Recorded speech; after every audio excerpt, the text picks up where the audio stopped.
Yo, what's up? Bob here. Welcome to Vinyl Finds on the Bob Bradley YouTube channel. This is number 56. That's right, folks, number 56. Found some records this week, and we're going to get into them right now. Coming in hot. Bam! Jaws, the motion picture soundtrack. That's right, folks. Jaws, the movie, one of the scariest things that you're ever going to see. It scared the living crap out of everybody who watched it when it came out, including myself. Back in the day, when I was a very young man, my mamaw had, that's right, a mamaw is a grandmother in Kentucky. You might also call her a grandma, but we call them mamaws. My mamaw had this at her house, the book. And I remember, you couldn't take your eyes off the cover. It had this terrifying, gigantic great white shark, and yet this naked lady up here. And it really, there's something strangely primal about it. It's like, it's terrifying, yet somehow sexually charged. You can't take your eyes off of it. It's just like something you just look at and go, man, that's crazy. Epic movie. Everybody knows it. You know, what a cast. They did fantastic film. Still scares the living crap out of the wife. Jaws was down there at Funhouse. Jeffrey Lee Puckett thought that this would look good in the window of my record bag because it's kind of a similar colorway to the bag. Animals is in there right now, but I think he's right. I think it will look pretty awesome in there. It was $1. I got it. You can't go wrong. Everybody knows the soundtrack to Jaws. You know, and then you know you're about to get, eaten by the shark. I was digging around in some crates and I found this. Boom. The Sugar Cubes. This is an audiophile promo copy of this record. Regina's on this. Planet Bees. Bjork was in this band, or as we know her in the U.S., Bjork. I love the first 5 Bjork records. That said, they're more electronic based. It's like chamber music. There's a lot of unorthodox instruments, field recordings, things of that nature. The Sugar Cubes is more of a band effort. So there's like guitars, bass, drums. It's got more of a punk rock spirit. So it's, if maybe the Bjork stuff is a little bit too out there for you, you might want to consider checking out the Sugar Cubes first and, seeing what's up. She's a fantastic vocalist, a virtuoso even, and also a creative genius. So I love it. So I picked it up. Female vocalist. That's right. Boom. Boris. That's right. Look at the artwork on this record. Isn't that boss hog? Yeah. On this cool, Virgin spoof label, heavy.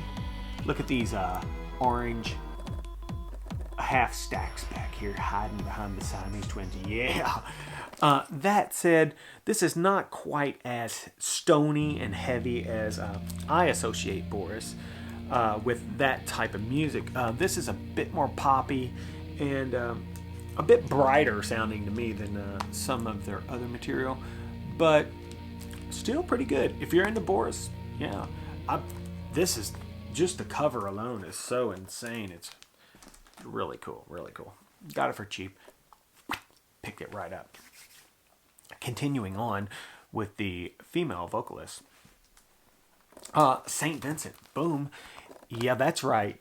You're talking about high heel shoes, fuzz guitar for miles and miles, okay? They're doing this thing where they walk forward and walk back and walk forward and walk back while they're playing. They're playing these like funky, like 50s and 60s, like cheesy guitars and just killing.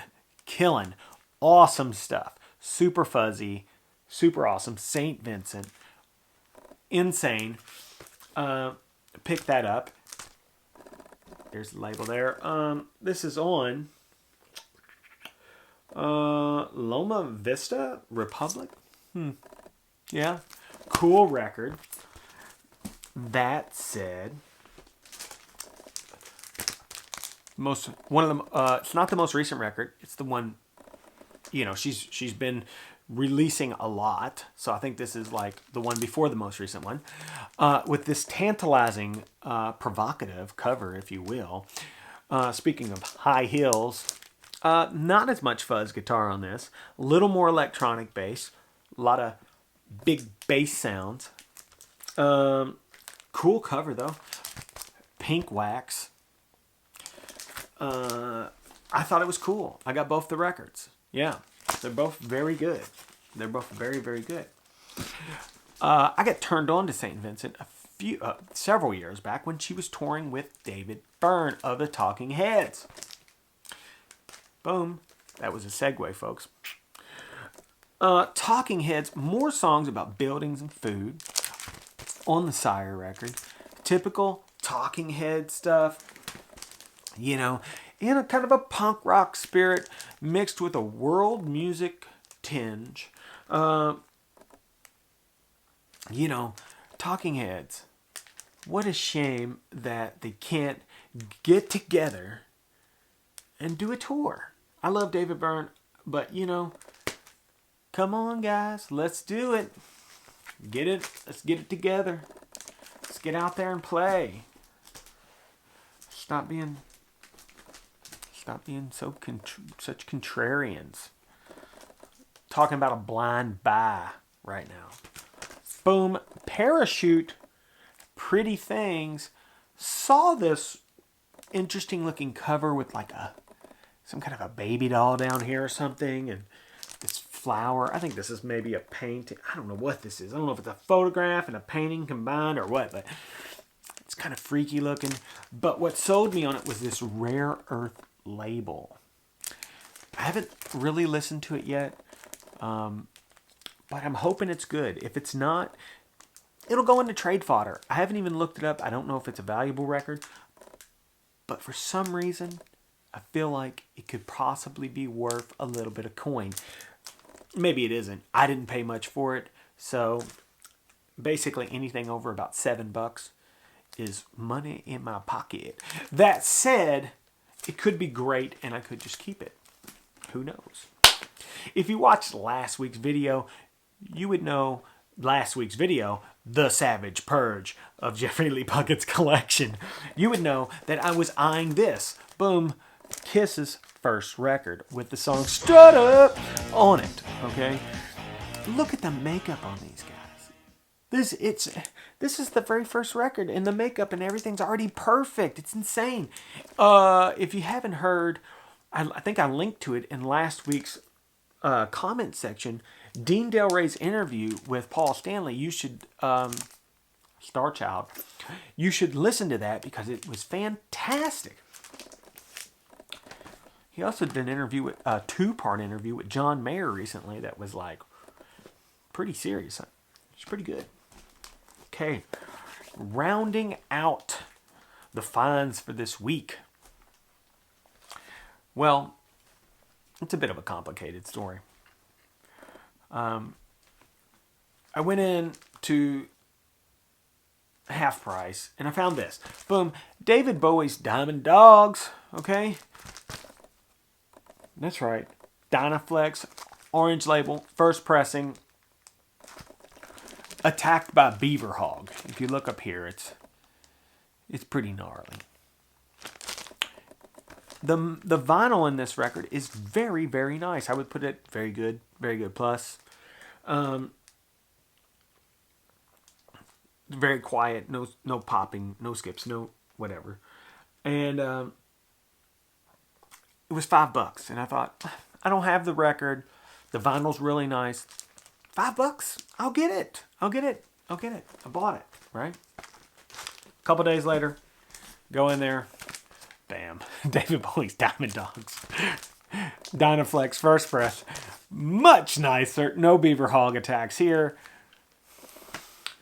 $10. So now I have 2 copies of Diamond Dogs. This one's going in trade fodder. And,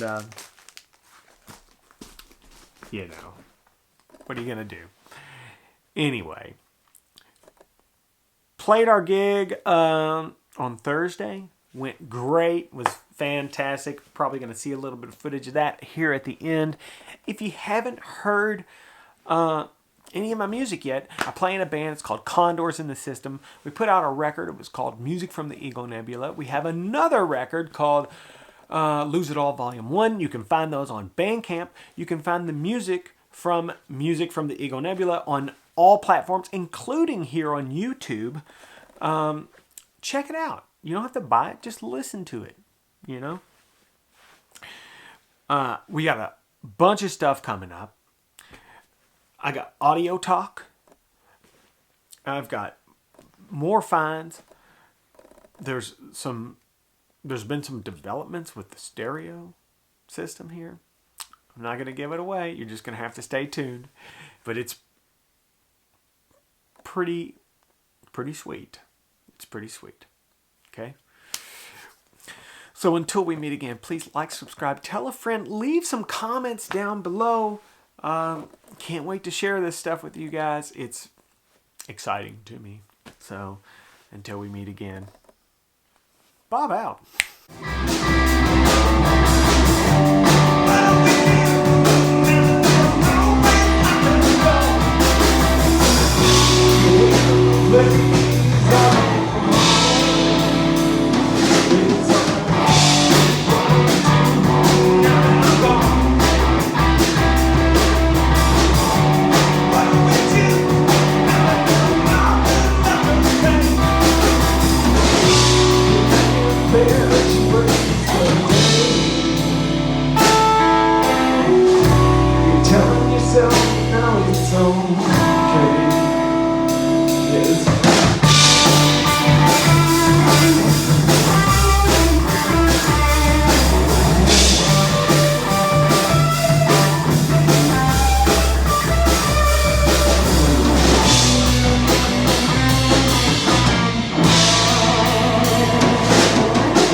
Yo, I had to come back. Wanted to talk about one more thing. I noticed that this week, the Black Crowes appeared on Howard Stern's show to talk about a reunion of the Black Crowes with, boom, a tour where they are playing this record, Shake Your Moneymaker. This is a original one on Def Jam America. Mint condition, by the way. That's right. This is a straight, real Black Crowes record. Steve Gorman on the drums. Yeah, original members, you know? Remember them? Original members. Some people like later versions of the Black Crowes with Mark Ford and stuff like that. But the reality of it is they've got 2 people, the brothers. They should have called it just like the Robinson Brothers or something like that. They didn't have to call it the Black Crowes. I watched the Stern performances. It was okay, you know. My guess is, and listen, it's just one man's opinion, okay? My guess is Chris has gotten clean for the first time in a long time, and he's realizing what an asshole he's been. not to say that Rich is innocent in any of this. He's known as a historic asshole. So maybe they've kind of come to their senses, realized they're brothers, and people want to see them together. That said, they could probably maybe have reached out and got some of the other original Black Crowes. Who they did get was Tim LaFay from many things, played with Jojo Mayer, or Jojo Mayer, however you want to say it. Jojo Mayer is the proper way to say it. He played on this, the Tedeschi Trucks records from this period. This is the, I don't know what that record was called, but this is called High and Mighty. This was a Record Store Day release. There's an actual record that goes along with it. It's like, I can't remember what it was called. But Tim was in that band. And they got Isaiah Mitchell on the lead guitar position from Earthless. Yeah, Black Heaven right here. Look at this piece of vinyl. Oh, nasty. That said, Isaiah, killer guitar player. If you haven't seen my video, An Earthless Encounter, you should definitely check that out. I'll link it at the end. So they've put together an ultra awesome band filled with talent and awesome musicians. But it's not the Black Crowes.